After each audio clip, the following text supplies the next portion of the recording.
নমস্কাৰ আপোনালোকক স্বাগতম জনাইছোঁ। আজি এটা বিশেষ কাৰণত এই ভিডিঅ'টো বনাইছোঁ।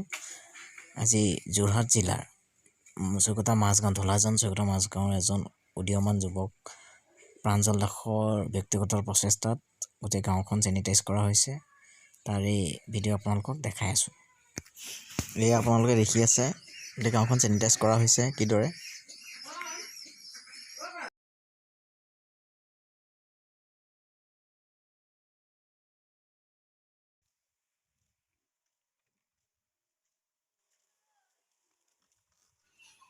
আপোনালোকে দেখিছে পুৰা কৰি আছে গাঁৱৰ যুৱকসকলে।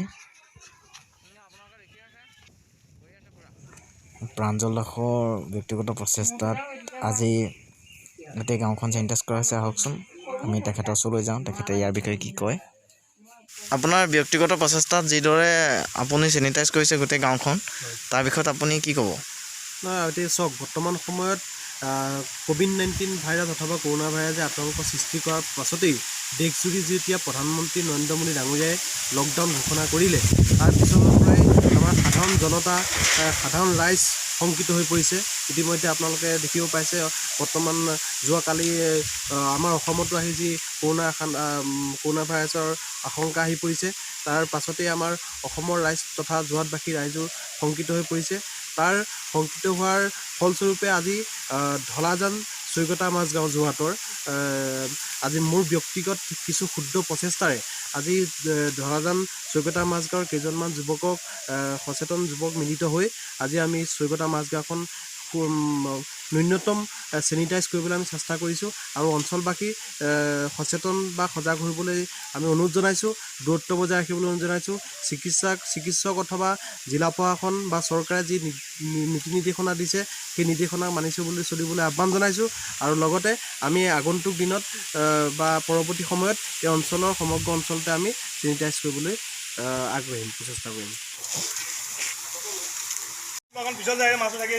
ঠিকে আছে, ঠিকে আছে।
গাঁৱৰ চুকে কোণে চবতে মৰা হৈছে চেনিটাইজ।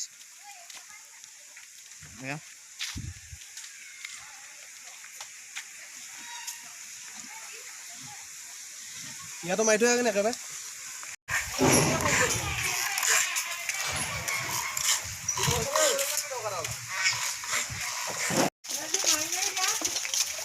মাৰি